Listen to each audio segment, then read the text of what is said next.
Bienvenue dans cet épisode dédié à l'amour sain et à la spiritualité, où nous allons explorer comment élever son couple à un niveau supérieur. Nous allons voir ensemble pourquoi amour et spiritualité sont intimement liés et comment les intégrer pour nourrir une relation épanouie.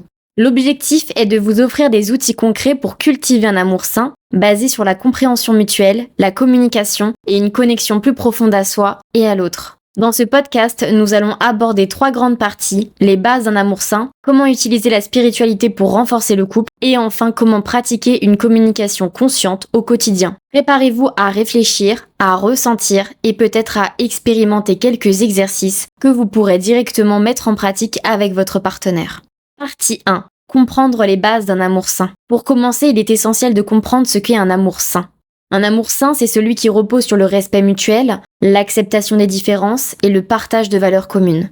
Ce n'est pas un amour parfait, mais un amour où chacun peut évoluer tout en se sentant soutenu. Dans cette optique, il est important de faire la différence entre un amour conditionnel, où l'on attend toujours quelque chose en retour, et un amour inconditionnel, où l'on choisit d'aimer l'autre malgré ses imperfections. Cependant, il est souvent difficile d'aimer de manière totalement saine lorsque nous portons en nous des blessures ou des schémas toxiques hérités de nos expériences passées. Ces blessures peuvent prendre la forme d'attachement anxieux ou évitant, qui nous poussent à fuir ou à chercher une validation constante dans la relation. Pour dépasser ces schémas, il faut d'abord les identifier et les accepter. Je vous invite à réfléchir à cette question. Quelles blessures de mon passé influencent encore mes relations aujourd'hui ? Prenez aussi un moment pour écrire 3 valeurs que vous souhaitez incarner dans votre couple. Cela peut être la bienveillance, la patience ou encore la liberté. Ces valeurs seront les fondations sur lesquelles bâtir votre relation.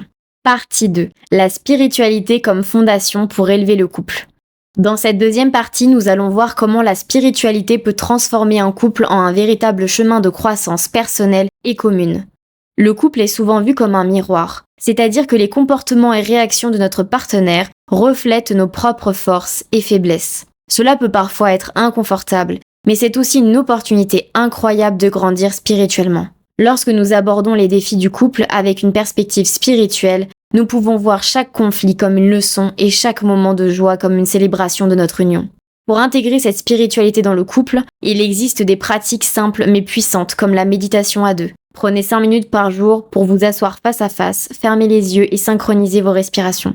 Une autre pratique très bénéfique est celle de la gratitude. Chaque jour, prenez le temps de partager avec votre partenaire quelque chose pour lequel vous êtes reconnaissant dans votre relation. Pour ceux qui souhaitent aller plus loin, je vous propose un petit exercice. Chaque soir, demandez à votre partenaire « Qu'est-ce qui t'a touché chez moi aujourd'hui ?» Cela permet de nourrir la connexion émotionnelle et de rester attentif aux petits gestes du quotidien. Partie 3. La communication consciente dans le couple.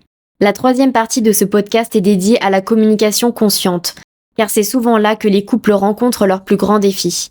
La communication consciente commence par une écoute active, c'est-à-dire une écoute où l'on se concentre pleinement sur ce que dit l'autre, sans interrompre ni juger. Cela peut sembler simple, mais en réalité cela demande beaucoup de présence et d'empathie. Une fois que vous avez écouté, il est essentiel d'apprendre à exprimer vos propres besoins de manière bienveillante. Par exemple, au lieu de dire « tu ne fais jamais attention à moi », essayez de dire « j'ai besoin de sentir que je suis une priorité pour toi ». L'utilisation des « je » permet d'éviter les accusations et d'ouvrir un dialogue plus constructif. Pour pratiquer cette communication consciente, je vous invite à expérimenter un exercice simple. Prenez un moment pour avoir une conversation où chacun exprime une chose qu'il a aimée chez l'autre récemment, suivie d'une chose qu'il aimerait améliorer dans la relation. L'idée n'est pas de critiquer, mais de partager avec authenticité et ouverture. Conclusion. Nous arrivons à la fin de cet épisode.